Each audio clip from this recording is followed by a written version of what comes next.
Este es el tema número 5. Se titula Un beso y una negación. Estamos en la serie El último día de Jesús. En Mateo 26, de donde estamos tomando nuestra base, en el versículo 45, les dice Jesús a sus discípulos: duérmanse ya, descansen. He aquí ha llegado la hora, y el Hijo del Hombre es entregado en manos de pecadores. En el versículo 46 dice: levantaos, vamos, dice. Ved, significa, he aquí, se acerca el que me entrega. Y esta frase, el que me entrega, significa en el griego, entregar a juicio a un inocente. Entonces una vez más Jesús está diciendo: me van a enjuiciar, pero no soy culpable.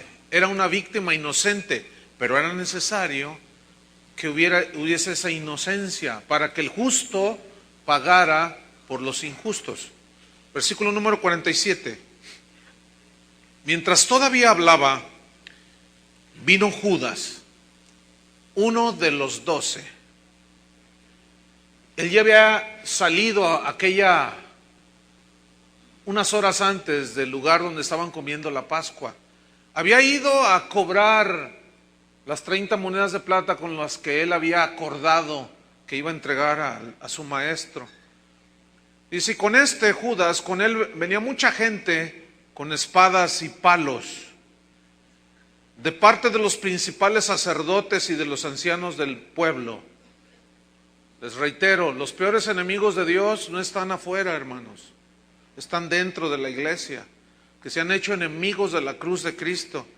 Y aquí los principales iban acompañando al traidor. Esta misma historia quiero que la veamos en Juan capítulo 18, porque allí hay un enlazamiento en la narración que debemos de juntarla. Juan 18, pongo una señal en Mateo 26 y vamos a Juan 18, en el versículo 1.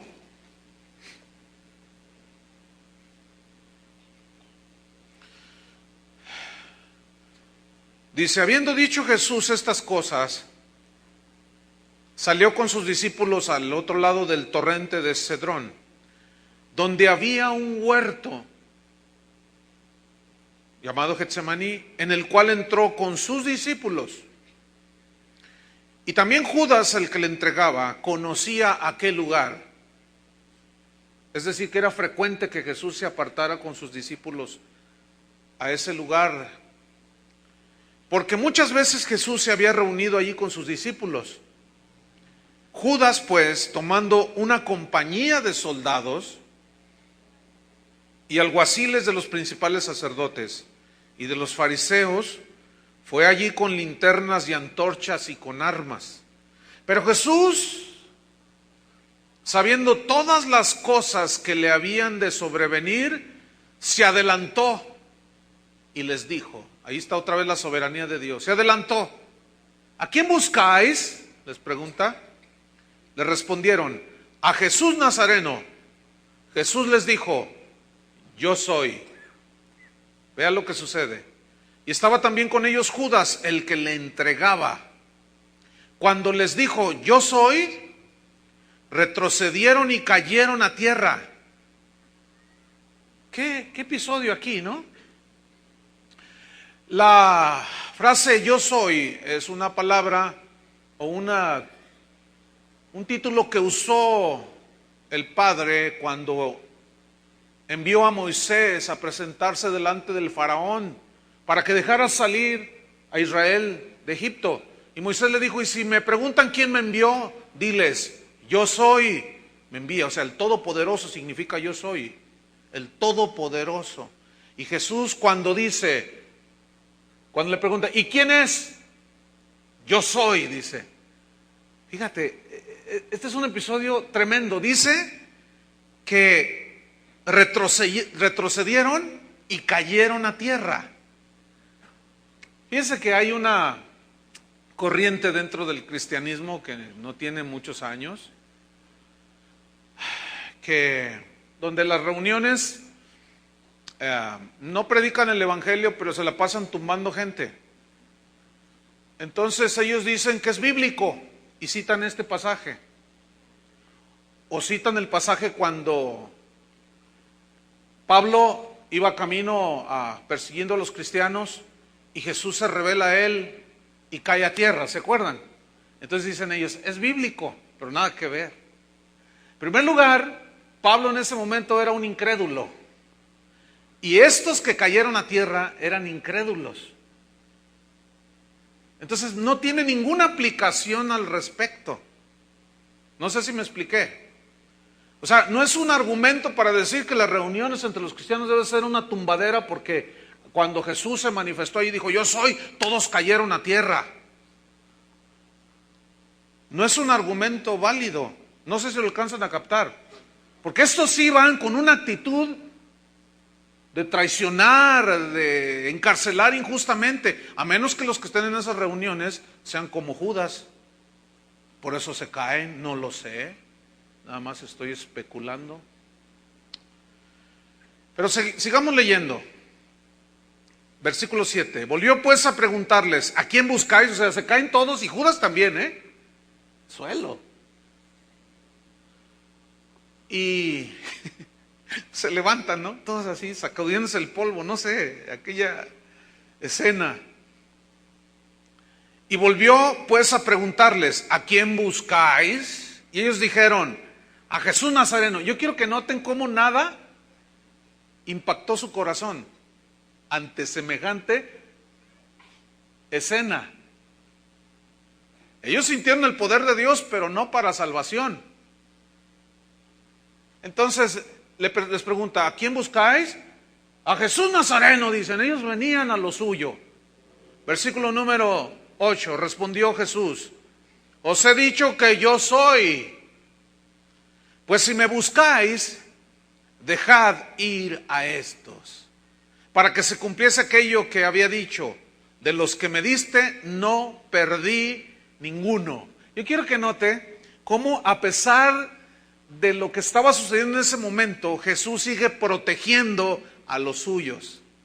Ok, yo soy, pero dejen ir a estos no tienen que ver nada con lo que va a suceder en este momento. Este es un asunto individual. Déjenlos ir. Y hasta ese momento los defendió hasta el final, lo cual sigue haciendo con sus hijos. Él es nuestro intercesor, Él es nuestro abogado y sigue defendiéndonos, hermanos. ¿Cuánto le dan gracias a Dios? Versículo 10. Entonces Simón Pedro, vea la escena, que tenía una espada, la desenvainó e hirió al siervo del sumo sacerdote y le cortó la oreja derecha, y el siervo se llamaba Malco. Pregunta, ¿qué hacía Pedro con una espada? Bueno, eso lo vamos a contestar más adelante. ¿No sería que él siguió confiando en sí mismo? ¿No sería que de pronto entendió en la carne que Jesús iba a ser apresado y dijo, no, yo lo voy a defender? Y fue y consiguió una espada, que en realidad no era una espada larga, sino era la machaira, que era un puñal corto, pero muy puntiagudo, pero muy filoso, de 2 filos. Y con ese le asestó un golpe al siervo del sumo sacerdote, que aparentemente iba de los primeros. Pero él tiró a matarlo, pero solo logró cortarle una oreja. Pero volvamos a Mateo, para seguir leyendo.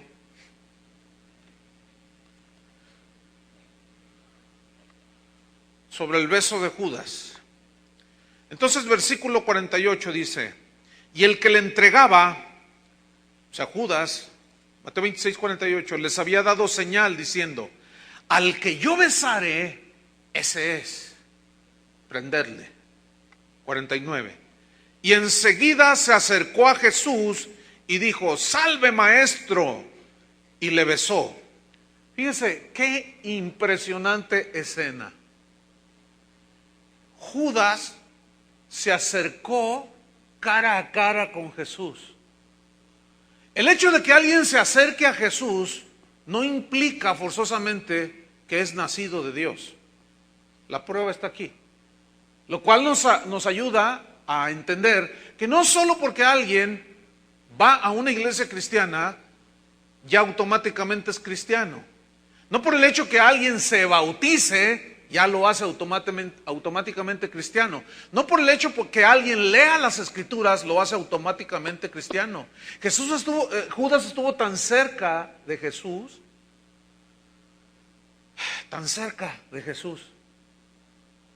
pero nunca se arrepintió, nunca nació de nuevo, nunca fue hijo de Dios.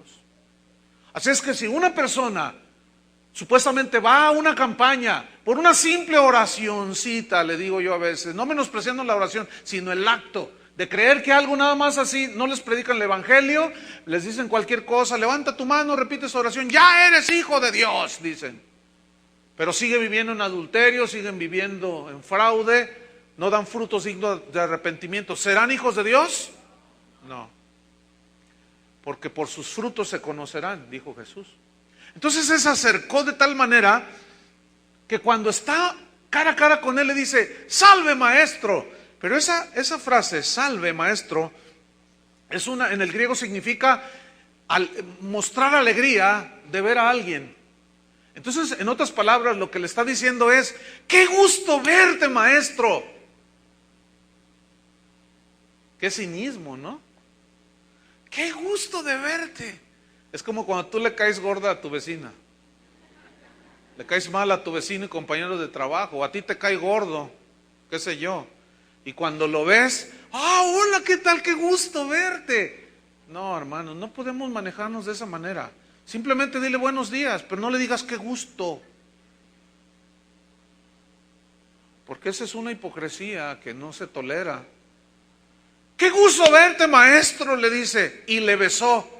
Pero el término griego habla de que le dio un beso y luego le dio otro. Era costumbre dar 2 besos en la mejilla, en las mejillas, uno aquí, otro acá. Todavía se estila en aquellos lugares. En algunas partes de Sudamérica también. Cuando nosotros llegamos a Argentina, el primer día me quedé helado porque me presentan un pastor y me da 2 besos. Y yo me quedé así, ¿no? Y yo creo que notaron la reacción. Yo me quedé, me saqué de onda, ¿no? Y dice, ay pastor, pues es que acá es una costumbre que tenemos.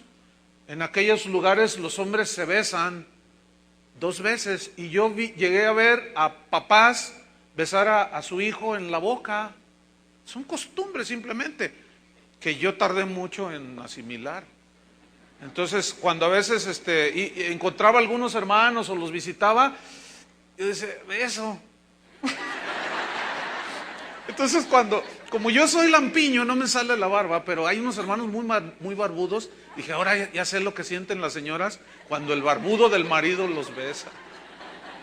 Pica la barba y se siente feo. Entonces, pero aquí el término era que le besó una vez, le besó otro y otro y otro, lo cual era una exageración.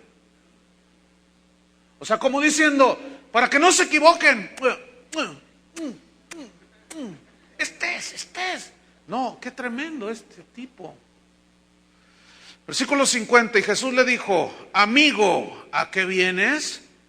Amigo. Aquí la palabra que se usó para traducir amigo es una palabra que significa literalmente compañero, así como decir camarada, compañero de equipo, vamos. Pero no necesariamente amigos, porque en otra parte del Evangelio Jesús les dijo a sus discípulos, vosotros sois mis amigos si hacéis lo que yo os digo. Y ahí utilizó otra palabra, el evangelista. Ahí utilizó un derivado de fileo. O sea, ahí amigos es leal, amor leal entre 2 amigos. Y aquí, amigo, habla de un simple compañero. Es como esto. Tú estás en tu trabajo, hay 1000 empleados, entonces ellos son tus compañeros, pero no son tus amigos. ¿Están entendiendo? Entonces aquí ese término es compañero. O sea, anduviste aquí en la compañía con todos los discípulos, pero no era su amigo leal. Versículo 50. Entonces se acercaron y echaron mano a Jesús y le prendieron. Pero uno de los que estaban con Jesús, es decir, Pedro, extendiendo la mano, sacó una espada, e hiriendo a un siervo del sumo sacerdote, le quitó la oreja. Juan dice que se llamaba Malco. Entonces Jesús le dijo: vuelve tu espada a su lugar, porque todos los que tomen espada, a espada perecerán. ¿Saben qué? Voy a decir algo que yo sé que muchos cristianos no avalan, pero yo lo atribuyo a tal vez a una falta de estudiar un poquito más a fondo las Escrituras. Pero lo que está haciendo aquí Jesús es avalar la pena de muerte. No me vean así. Vean lo que dice ahí: guarda tu espada, porque al que espada mata, a espada perece. Y es una alusión a Génesis 9:6, donde dice: el que derramare sangre de hombre, por el hombre será derramada. Pablo escribió a los romanos, refiriéndose a los que imparten la justicia, dice: no en vano llevan la espada para castigar al que hace lo malo. Y la ley de Moisés, dada a Moisés, decía ojo por ojo y diente por diente. Es decir, si tú en una pelea sacabas el ojo de un golpe, golpeabas y perdía el ojo tu adversario, y fue una agresión con alevosía y ventaja con las agravantes, los jueces de Israel daban una sentencia, y la sentencia es que le tenía que ser sacado un ojo. La ley, esa se llamó la ley del talión. Conforme a lo que hacías, eso es el castigo que merecías. Y esa ley, si observamos bien, era justa, porque era ojo por ojo, diente por diente. Ahora bien, ¿por qué era justa? Porque esa ley, ojo por ojo y diente por diente, impedía que el infractor recibiera menos castigo que el que merecía, pero también impedía que recibiera más castigo del que merecía, lo cual habla de una justicia, de una igualdad. Fíjense la sabiduría del Señor. Y Jesús entonces le dice: guárdate la espada, porque si tú matas te van a juzgar y te van a matar por causa de lo que tú hiciste. El castigo era la pena de muerte. Y ya desde el Antiguo Testamento el Señor la avalaba. El problema es que los cristianos de hoy juzgamos mal, decimos: no, es que ¿cómo Dios va a avalar eso? ¿Cómo si abusan las autoridades y luego un inocente puede ser asesinado por un crimen que él no cometió? El hecho de que haya abusos no significa que esa ley, escúchenme bien, que era para mantener igualdad, no deba de seguir, hermanos. Porque entonces no es justicia ni siquiera humana. Fíjense cómo son las leyes aquí. Son injustas. Te roban tu carro, vale $10,000, vamos a ponerlo en dólares, y lo destruyen, lo chocan y nada más te dan 5,000. ¿Sería justo eso? No es justo. Lo justo es que te den lo que vale tu auto. Pero la ley dice: no, bueno, ya aquí 3 meses de cárcel, o pague una fianza, y ahí le va, y totalmente injusto. Pero para Dios no existe eso. Para Dios es que no tiene por inocente al culpable. Cuando alguien robaba una vaca, tenía que reintegrarla con una vaca. ¿No es cierto? Entonces hablaba de una igualdad. Entonces Jesús le dice: mira, Pedro, guarda la espada. Esa no es la muerte que tú debes de tener. Después él escribió: si alguno padece como cristiano, no se avergüence. Pero si alguno padece como homicida, dice, es porque se lo ganó. Él mismo ya está llevando al mismo contexto de Jesús. Guarda la espada, Pedro. Que sean los aplicadores de la ley injustos, ese es otro asunto. Pero tú guarda la espada, Pedro. Sigo leyendo, versículo 53. Y le dice, fíjense: ¿Acaso piensas que no puedo ahora orar a mi Padre y que Él no me daría más de 12 legiones de ángeles? Una legión equivalía, o tenía, mejor dicho, 6,000 soldados. Bueno, por 12 son 72,000 ángeles, imagínate.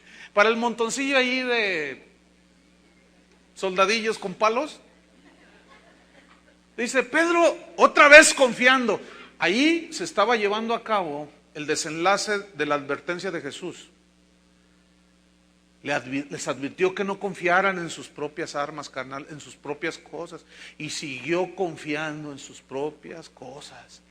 Y le dice, ¿qué no sabes que yo puedo orar a mi Padre y me puede mandar 72,000 ángeles? Si echamos un vistazo en el Antiguo Testamento, en las batallas de Jehová, se le llama Jehová de los ejércitos, aludiendo a los ejércitos celestiales. Y como muchas veces hay varios pasajes en la Biblia cuando los ángeles pelearon en lugar del pueblo de Israel e hicieron mortandad. Un solo ángel, escúchenme bien, va a ser capaz de atar a Satanás durante el milenio, según Apocalipsis. Un solo ángel. Imagínate 72,000 ángeles. Dice, Pedro, me conoces, tienes la revelación que soy el Hijo de Dios, pero tienes tanto que aprender. O sea, ahí Jesús le está diciendo, ¿qué no sabes que soy todopoderoso? Pero es necesario que yo vaya a la cruz, Pedro. Guarda tu espada. Y Pedro así todo, guarda su espadita. Pero otro de los evangelios dice que Jesús se inclinó y le colocó la oreja donde va. Aquí.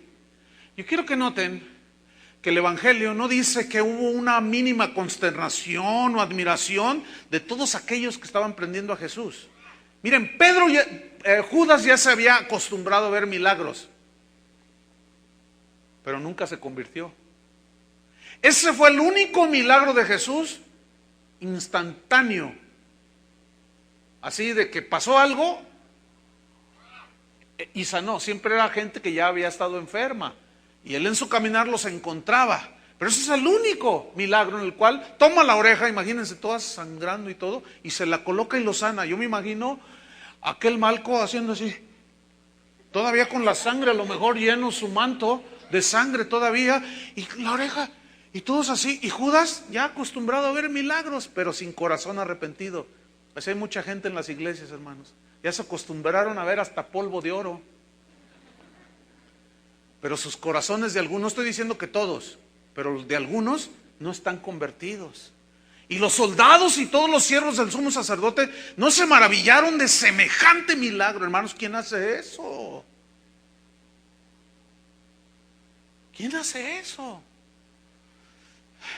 Sigo leyendo, versículo 54. Pero ¿cómo entonces, le dice a Pedro, se cumplirán las escrituras? Una vez más, un énfasis al cumplimiento de lo que está escrito. ¿De qué era necesario que así se haga, Pedro? No estorbes. Además, nadie puede estorbar el plan de Dios. Pero deja de luchar en tus fuerzas, Pedro. Es necesario que Satanás te zarandee, porque yo te voy a enseñar, Pedro, a que no confíes en ti, sino en mí. 55. En aquella hora dijo Jesús a la gente: ¿como contra un ladrón habéis salido con espadas y con palos para prenderme? Cada día me sentaba con vosotros enseñando en el templo y no me prendisteis. Mas todo esto sucede para que se cumplan las escrituras de los profetas. Otra vez Jesús enfatizando la importancia de las escrituras. En una ocasión dijo: ¿a vosotros les parece que en las escrituras se encuentra la vida eterna? Ellas dan testimonio de mí y de la vida eterna. Una vez más les reitero, así como Jesús, hermanos, nosotros debemos de atender solamente a las escrituras. Ayer yo mencioné de que los cristianos no pueden ser posesionados por Satanás. No hay un solo versículo que asevere lo contrario. Sin embargo, por ahí llegó un correo que me decía: no es verdad lo que usted dijo, pastor. Hay muchos cristianos endemoniados. No, que se dicen cristianos. Se hacen pasar por cristianos. porque el verdadero cristiano no puede ser posesionado por Satanás. Entonces, todavía no contesto ese correo, pero la respuesta es muy simple. No me diga, porque me dice, no, es que el pastor fulano que fue a la India se encontró con unos cristianos todos endemoniados, y otro pastor allá, y que Rebecca Brown también, y que no sé qué, y empezó a decir allí de gente, predicadores que aseguran que los cristianos están llenos de demonios. Entonces yo le voy a contestar, si no es que está oyendo esta enseñanza, y ya me ahorro el correo, ¿verdad? No, mi estimado, no me digas que el predicador fulano dice y asegura, demuéstramelo con la Biblia. Nunca van a encontrar un caso de un cristiano posesionado, que inducido, asediado. Eso es diferente. Satanás anda como león rugiente, buscando a quien devorar y ahí quien hace tropezar. Pero jamás un cristiano puede ser posesionado. Un día les voy a dar un estudio sobre eso, con toda la base bíblica, para comprobarles. Entonces, si está lleno de demonios es porque no es cristiano. Fíjate, una vez hubo un evento de pastores, y en plena reunión a uno de los pastores se le manifestó un demonio y empezó a echar espuma. Y empezó a hablar. Entonces unos dijeron, pues no, entonces no que los cristianos no pueden ser posesionados. Sí, pero resulta que el pastor no era nacido de nuevo, no era hijo de Dios. Los que son miembros de aquí, yo les comenté hace 8 días de que están en una reunión. Dios me dijo, dile a ese pastor, ¿se acuerdan los que estuvieron aquí? Que ya no le pegue a su esposa. Era ese. Entonces, un pastor, Armando Alducin, lo liberó, le sacó el demonio. Entonces los demás, algunos dijeron, ay, pero entonces ¿cómo? Es pastor, sí, pero el hecho de ser pastor y predicar no significa que es nacido de nuevo. ¿Están entendiendo? Judas estuvo con los 12. ¿Qué mejor ejemplo que ese? A Pedro lo zarandeó Satanás, pero a Judas se le metió Satanás, que es muy distinto, hermanos. Versículo 57. Los que prendieron a Jesús le llevaron al sumo sacerdote Caifás, donde estaban reunidos los escribas y los ancianos. Mas Pedro le seguía de lejos. Noten cómo va haciéndose una separación. Primero estaba tan cerca ahí en el huerto, lo vio sudar como grandes gotas de sangre, lo escuchó orar, y de pronto se va alejando, pero no se alejó totalmente. ¿Notan? Iba de lejos, pero no se había ido de Jesús, lo seguía. Así es el cristiano, el nacido de Dios, que se tropieza, peca, pierde la comunión con el Señor y se aleja cierta distancia, pero el Señor nunca lo abandona. Pero el cristiano es vuelto porque comienza a sentir la agonía de ese corte de la comunión con Dios, y tarde o temprano vuelve, como el hijo pródigo, ¿se acuerdan? Volvió al seno del Padre, reconociendo que había tomado una mala decisión, había pecado. Entonces dice que Pedro le seguía de lejos hasta el patio del sumo sacerdote, y entrando se sentó con los alguaciles para ver el fin. En el Evangelio de Juan dice que Juan conocía a uno de los alguaciles de los allí, y Juan tenía sus influencias. Entonces Juan hizo, al hablar con uno de los encargados allí, que Pedro y él mismo Juan entraran al lugar donde estaban juzgando a Jesús, y lo estaban mirando de lejitos. Entonces dice que Pedro se sentó con los alguaciles para ver el fin. Él estaba viendo, no sé, tal vez estaría a 50 metros, 30 metros, pero se sentó con ellos ahí. Fíjate, ¿qué sigue? Versículo 58. Se sentó con ellos. De ser una protagonista, pasó a ser un espectador. ¿Entienden la diferencia? Y tú y yo debemos de ser protagonistas del Evangelio, no en el sentido negativo, obviamente, ¿no? Sino protagonistas de que debemos de vivir el Evangelio, no solamente oírlo y ser espectadores de lejos.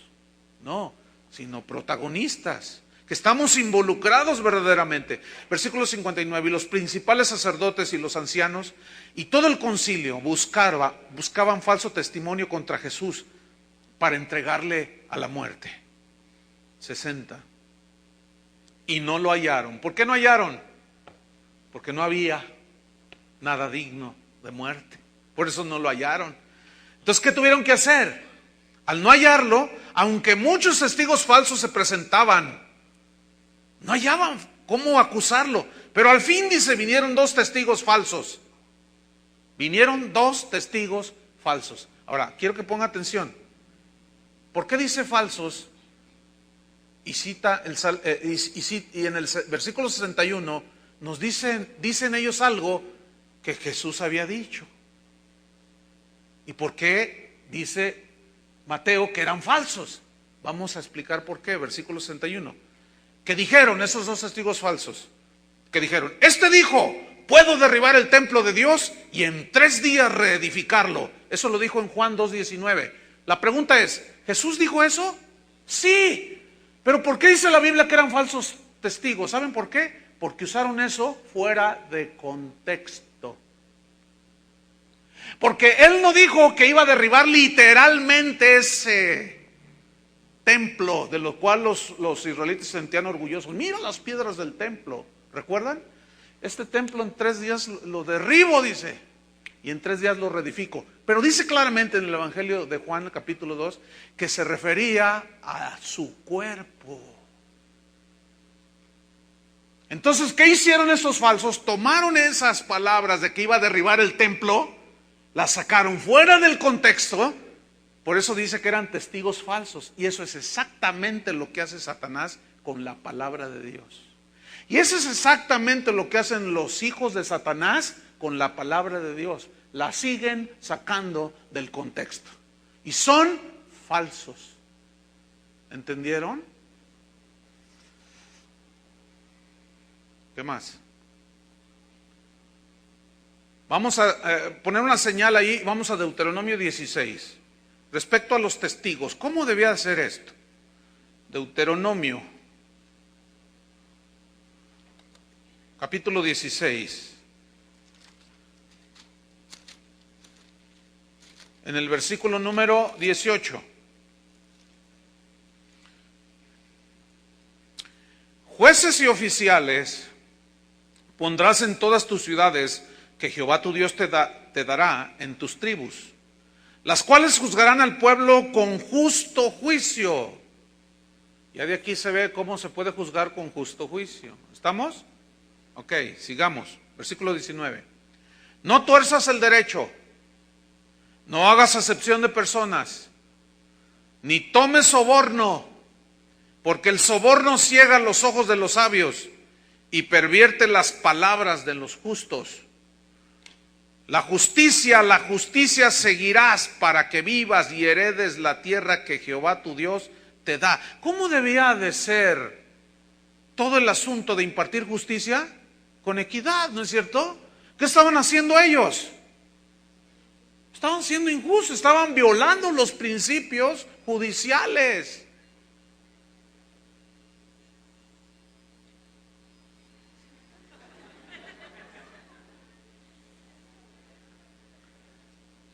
¿Es hija de Dios? Se va a salvar, hermana. De todas maneras. ¿Qué estaba haciendo entonces aquí Jesús? Estaba siendo juzgado de una manera, ¿cómo? Injusta totalmente, hermanos. Yo quiero poner énfasis aquí en el versículo 19. Dice, no tuerzas el derecho, no tomes soborno, porque el soborno ciega los ojos de los sabios. Hace unos días, hace no mucho, durante una famosa maratónica que por allí se hace, presenciaron mis ojos de lo más asqueroso y horrendo que yo he podido ver, hermanos. Les confieso que hasta mareo sentí de lo que yo estaba viendo y oyendo. ¿Saben qué vi? Vi a un supuesto pastor que tiene un jet. Él es un magnate eclesiástico y estaba enseñando de cómo hacer buenos negocios. Y sacó unos versículos de Proverbios donde dicen que el presente te abre todas las puertas. Yo dije, no va de, que no, fíjate, yo estaba diciendo, que no diga lo que yo estaba pensando que iba a decir, y justamente eso fue lo que dijo. Dice, escuchen, hermanos, ¿quieres que tu negocio prospere? La Biblia dice que si tú llegas con un presente, con el proveedor, con el que vas a hacer un negocio de ventas, y tú le das un regalo, se te abren las puertas, Dios te abre las puertas. Yo dije, no, Dios mío, no. ¿Saben a qué se refiere eso? ¿Cuántos saben a qué se refiere ese texto? Al soborno, mis queridos hermanos. No sé, me turbo todo. No lo puedo creer, hermanos. Diciéndole a la gente, sacando del contexto el verdadero sentido de esos versículos. Eclesiastés y Proverbios hablan del regalo que se da, pero es para sobornar. Y estaba enseñando una supuesta doctrina cristiana para que prosperen los negocios. Esos son hijos del diablo. Lo digo sin temor a equivocarme, hermanos. Son hijos de Satanás. Porque están induciendo a la gente a pecar. Y no se pueden escudar ellos con que no, pues no estudié. No, lo que pasa es que son falsos profetas. Son lobos vestidos de ovejas que arrastran a los hermanos. Yo dije, no puede ser posible. Yo mandé un correo, pero como ya me tienen identificado, pues lo mandan a la basura. Pero yo dije, no es posible, cállenle la boca a ese tipo. Lo dudo que lo hayan hecho, porque pues ese es el negocio de ellos. Atraer riquezas, a costa de lo que sea. Increíble, ¿no es cierto? Increíble, hermanos. Sigo adelante. Versículo 55. Mas todo esto sucede para que se cumplan las escrituras de los profetas. Entonces los discípulos, dejándole, ¿qué hicieron? Huyeron. Se acostumbraron. Pedro le seguía de lejos. Los principales sacerdotes buscaron falso testimonio, no lo hallaron. Versículo 61. Esos testigos sacaron fuera del contexto lo que Jesús había dicho. Versículo 62. Y levantándose el sumo sacerdote le dijo, ¿no respondes nada? ¿Que testifican estos contra ti? ¿Qué iba a decir Jesús? ¿Te voy a dar unas clases de hermenéutica? No. Te voy a dar ya no se defendió. ¿Saben por qué no se defendió? Porque era necesario que eso sucediera. Sigo leyendo, versículo 63. Mas Jesús callaba, guardaba silencio. Ahora, yo me imagino aquella escena, hermanos, Jesús mirándoles a los ojos.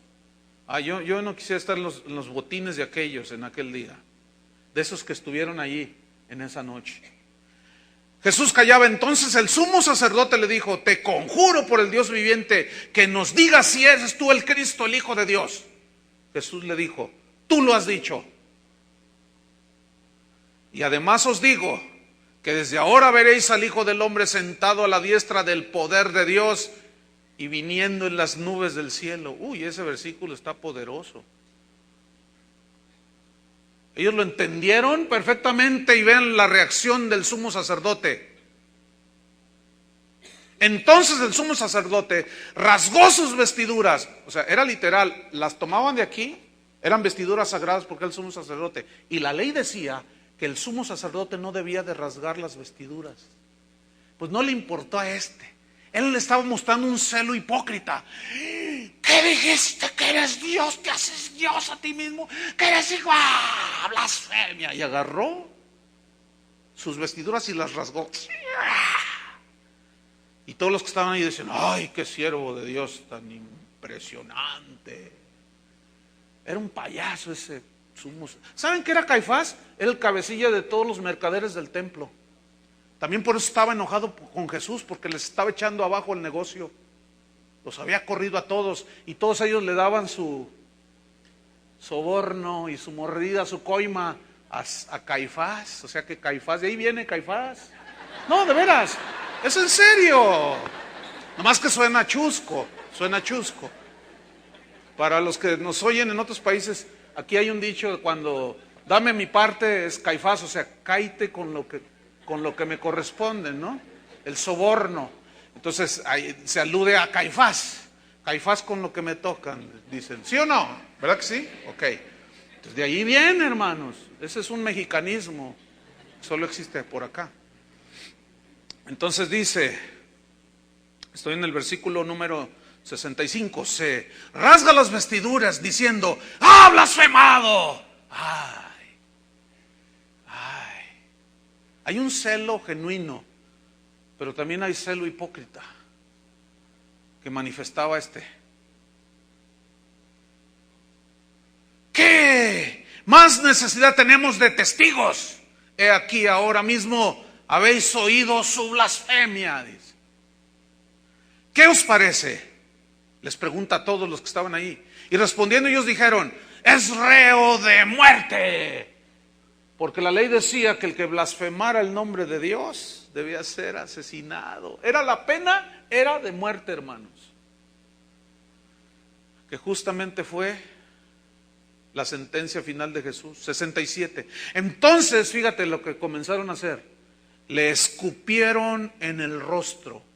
Mira, una escupida no puede ser de mucha distancia para que caiga en el rostro. Tiene que ser de muy cerca. Yo no quiero ni imaginarme aquel día. No quiero imaginarme cuando el Señor los llame a aquellos que le escupieron a medio metro de distancia. No quiero saber. No quiero ni pensar, mejor vamos adelante. De veras, es que no sé. No quiero ni pensarlo. Pero comenzaron a escupirle en el rostro. Pero no solo eso, le dieron de puñetazos. Escúchame bien. Esa frase o esa acción era obviamente con el puño cerrado, pero es un golpe seco, hermano.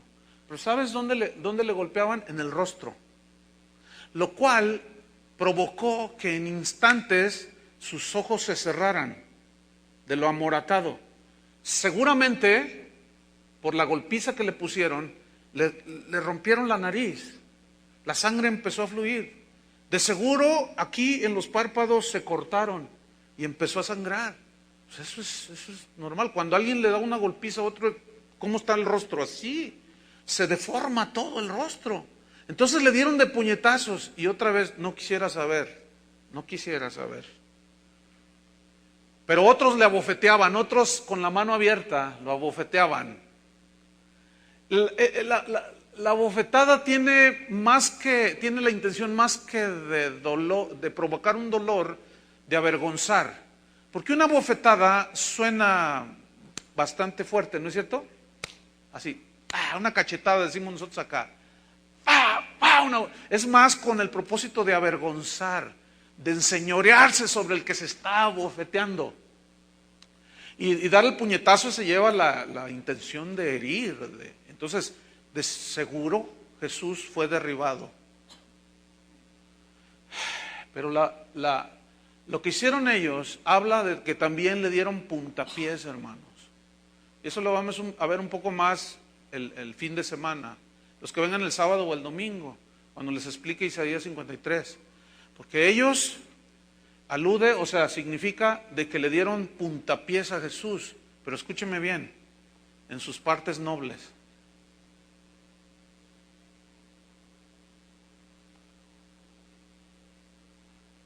Eso fue real. La película de la Pasión plasma, se quedó corta, punto, ya, vamos a seguir. Se quedó corta la película.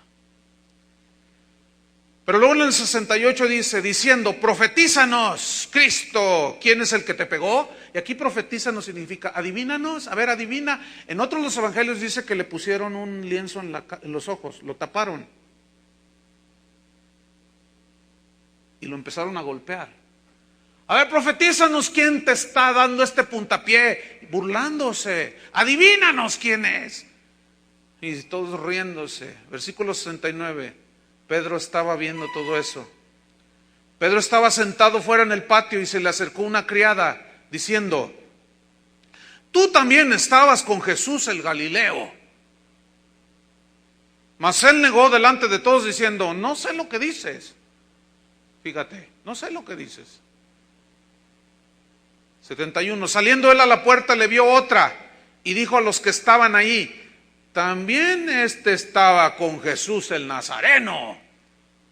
Lucas y Juan dicen que una de las que vio descubre a Pedro, aparentemente era familiar. Uno de los que vio y que cuestionó a Pedro, el varón que lo cuestionó, aparentemente conocía a Malco y dijo: no, tú estabas en el huerto, yo te vi. En otras palabras, tú fuiste el primero que saliste a defender al Galileo, yo te vi, sacaste una espada y le cortaste la oreja al siervo, a Malco. Yo te vi, tú eres. Y él le hizo el loco. Ahí vemos, hermanos, el final de la advertencia que Jesús les había hecho: no confíen en ustedes mismos. Cada vez que nosotros lo hacemos es un tropezón que nos damos, hermanos. Dios nos ha dado a todos, sin excepción, nos ha dado talentos, dones, habilidades, ¿sí o no? Algunos parece que más que a otros.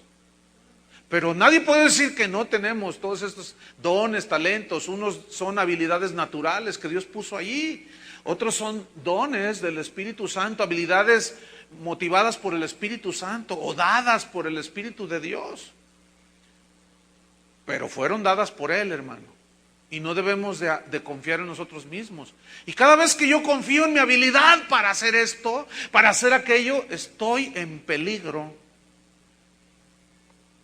de tropezar y necesito una zarandeada. Sigo leyendo.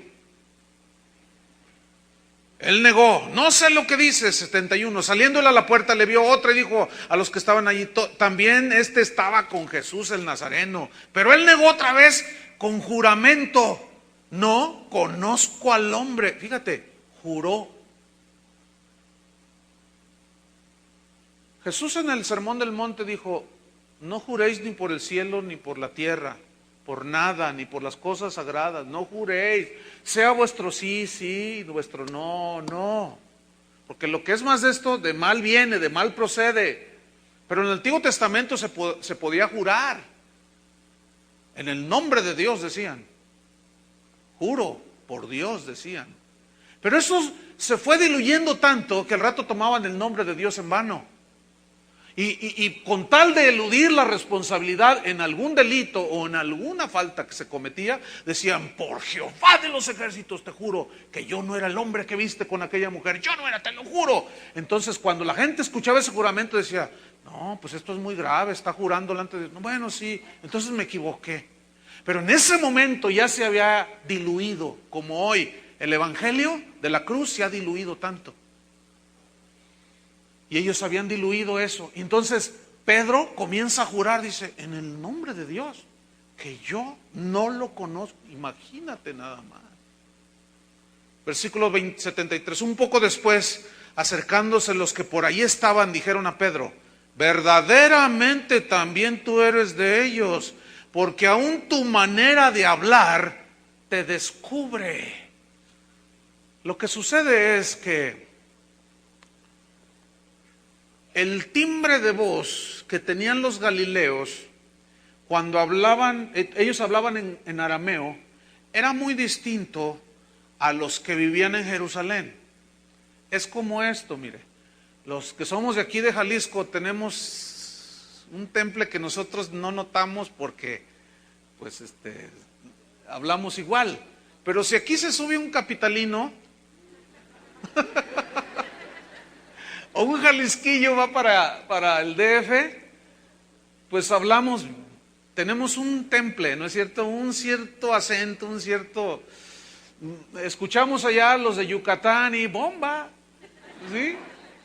Y tienen maneras, vamos hacia el norte y, ¿qué onda, pelao? Aquí nosotros sí somos cristianos, los de allá del norte.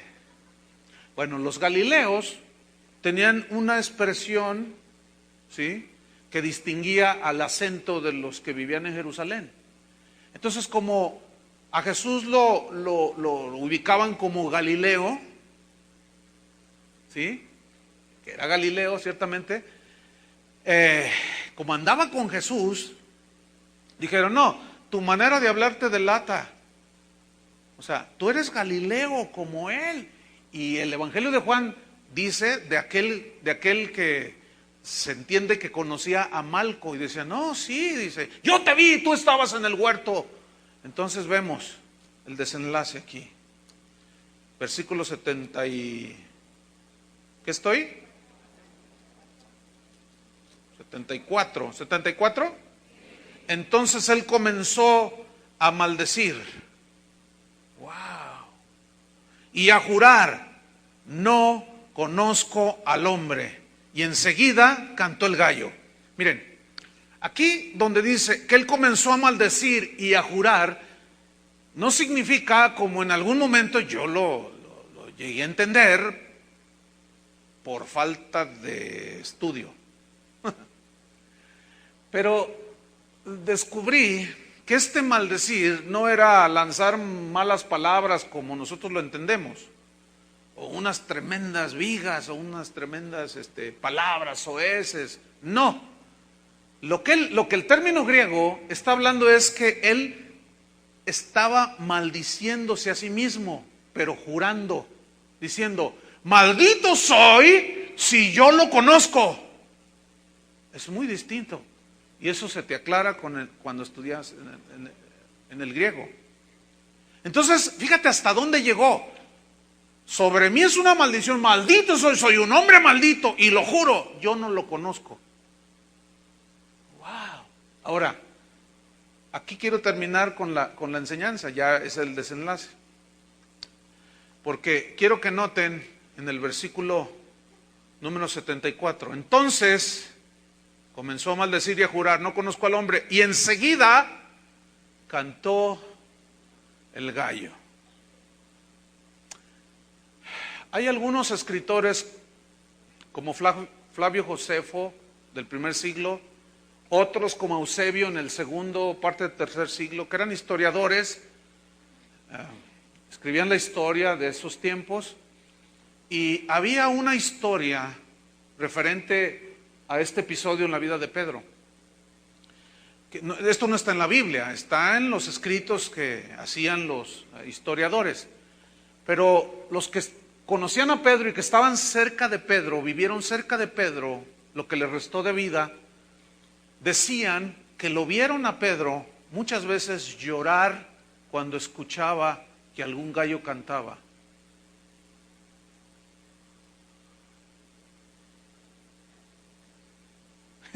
Qué increíble, ¿no?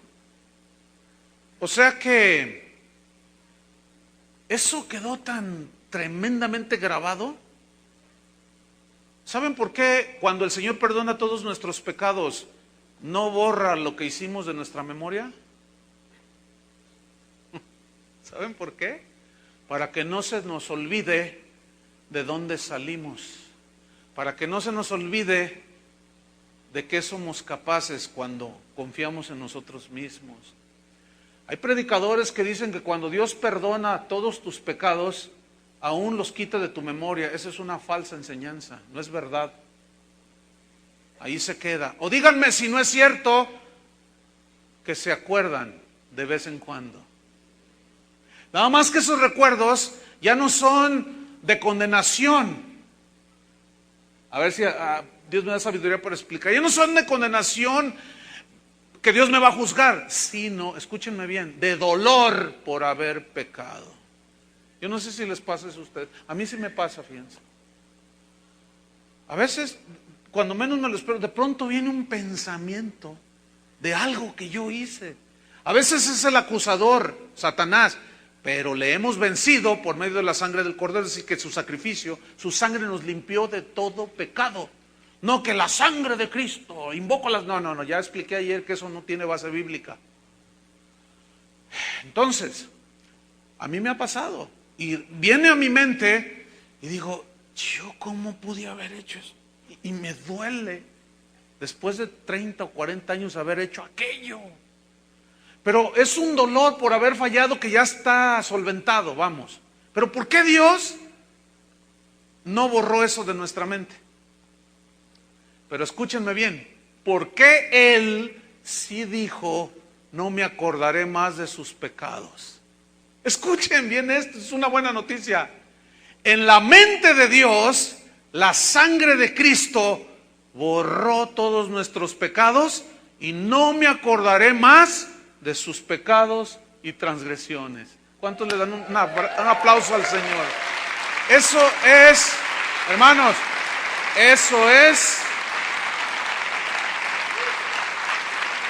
gloria a Dios, eso es totalmente maravilloso, hermanos, maravilloso.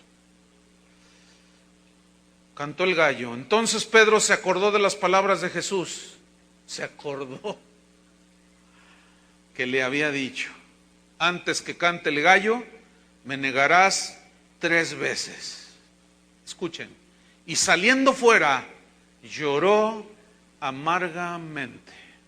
El Evangelio de Marcos, de Lucas, dicen que cuando él negó a Jesús, acuérdate, a él lo estaban golpeando, lo estaban abofeteando. Y estaban otros, pero tú estabas con él. No, yo no. Niega, canta el gallo. Y uno de los evangelios dice que cuando cantó el gallo y se acordó, dice que Jesús miró a Pedro, lo cual habla de que no era una distancia mayor de 20 o 30 metros. Es decir, la mirada de Jesús penetró los ojos de Pedro, como diciéndole, ¿aprendiste la lección? A no confiar en tus propias fuerzas, Pedro. Y se acordó y salió de allí corriendo, se fue. Es muy posible, no, la Biblia no lo registra, pero es muy posible que se haya ido a Getsemaní. No es algo bíblico, pero es posible, porque dice que saliendo allí lloró amargamente. ¿Dónde había el Señor tenido una agonía? En Getsemaní. Entonces dice que salió y lloró amargamente, pero ese verbo lloró y enseguida amargamente habla de un llanto que es violento, hermanos, que es un llanto que es a gritos, gritando. ¿Has visto a alguien o has llorado alguna vez gritando? Cuando pasa algo difícil, trágico, que pero lloras, ¿no? Ay, es tremendo eso. Entonces él salió y comenzó a llorar de una manera violenta, así, habla de un sufrir también y de una presión también emocional, y decir, yo lo hice, pero gritando, hermanos, ¡no! Amargamente habla de un profundo dolor por haber pecado. Y con esto termino, hermanos. Pongan atención. La diferencia entre la traición de Judas y la negación de Pedro es abismal. ¿Por qué? Porque Judas lo planeó y Pedro fue circunstancial. No fue planeada. Esa es la gran diferencia entre un nacido de Dios y uno que no es hijo de Dios. El que es nacido de Dios no puede planear semejante traición, semejante cosa. Por eso dice la Biblia que los hijos de Dios, si alguno hubiere pecado, habla de algo eventual, circunstancial. Pero Judas no. Él desde que vio a Jesús dijo, wow, ese fue el inventor de las estrategias de mercadotecnia. Ese dijo, no, este va a jalar gente y donde hay gente hay dinero. Me preguntó alguien en la mañana, pastor, ¿vamos a recoger ofrenda ahorita en la mañana? Le dije, no, ¿para qué? ¿Para qué, verdad? ¿O quieren que le recojamos una ofrenda? Un generoso dijo acá, amén, dice, pero así como entre queriendo y no. No, porque esta es una reunión extraordinaria. O sea, no. Pero hay quienes se aprovechan. Yo he estado, o sea, yo lo he presenciado en eventos donde hasta 5 a 7 veces recogen la ofrenda en un día. ¿Cuántos, levanten la mano, han estado en un lugar así? Un montón de ustedes. ¿Y qué andaban haciendo ahí, por cierto?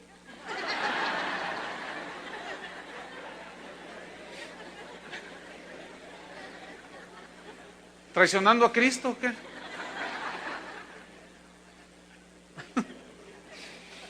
Y se aprovechan estos tremendos, hermano. Y Judas dijo, no, este jala gente. Imagínate, se le juntaron 5,000 sin contar las mujeres y los niños.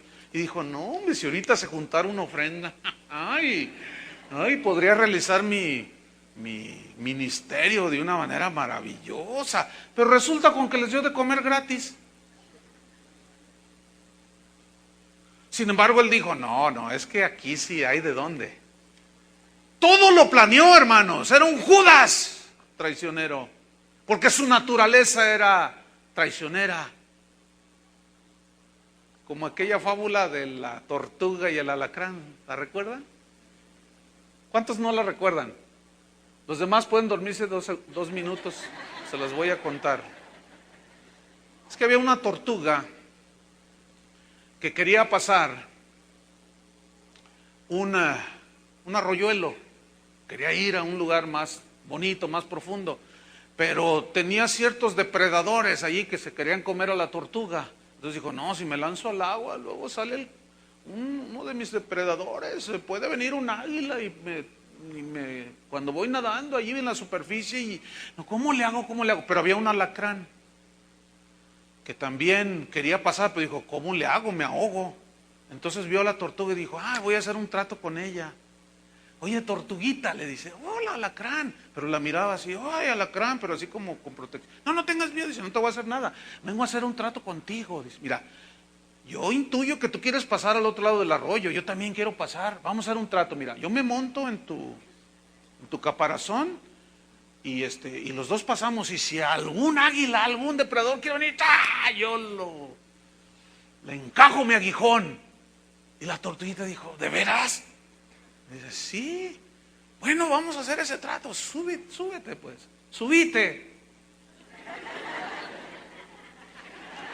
Entonces ya se sube, ¿no?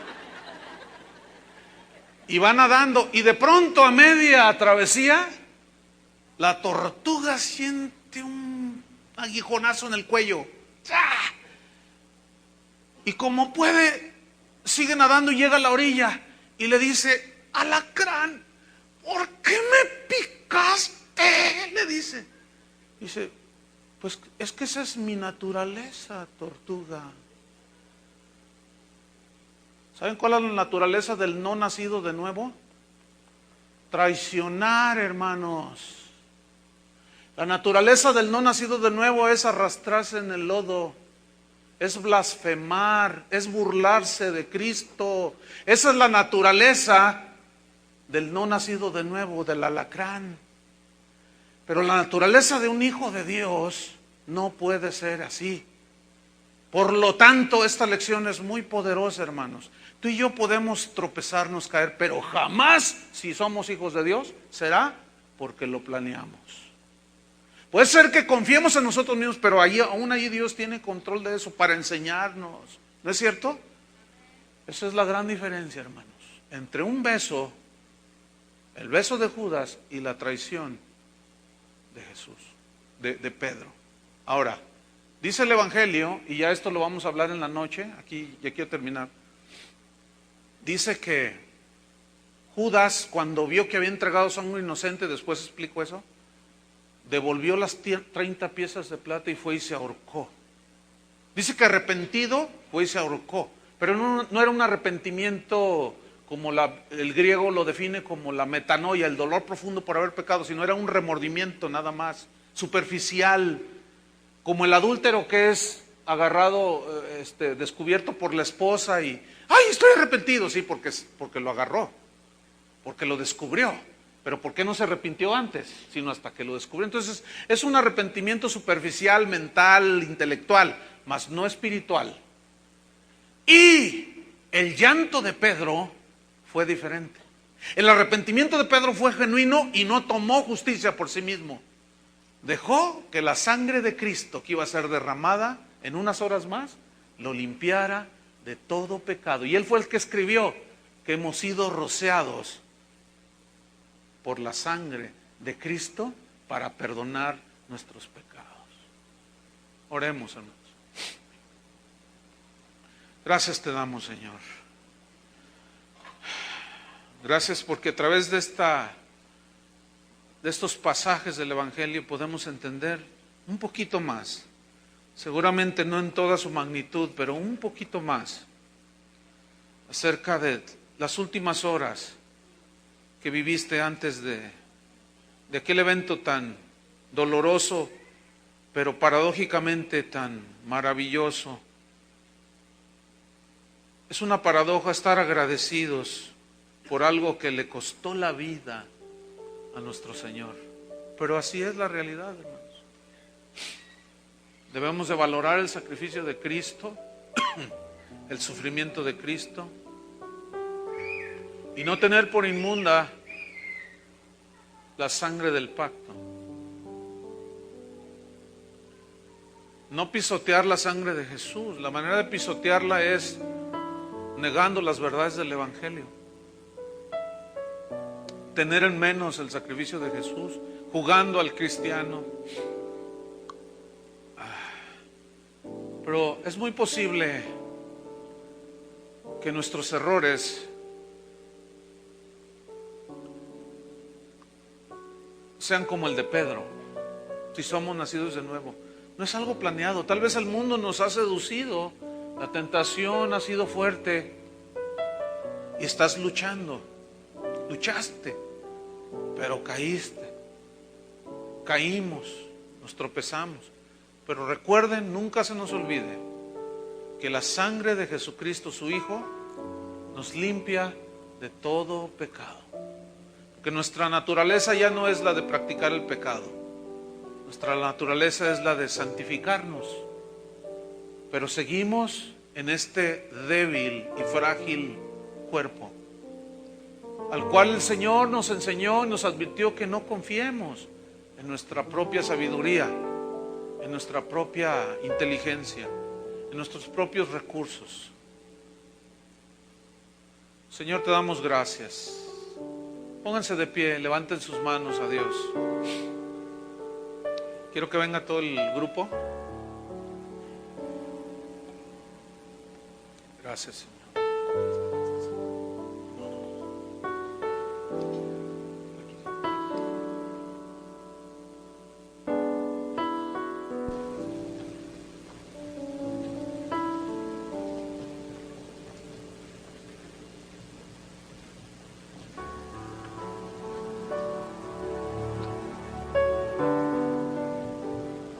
Gracias, Señor. Bien, levanten sus manos al cielo. No queda más que ser agradecidos con Dios, ¿verdad? Aleluya. Agradécele a Él todo lo que hizo. Fue por ti, fue por mí.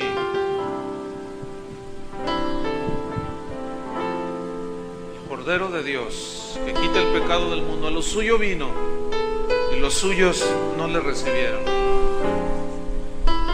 Mas a los que le recibieron, a los que creen en su nombre, les ha dado la potestad de ser llamados hijos de Dios.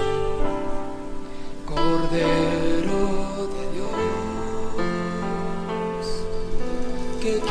ser pecador.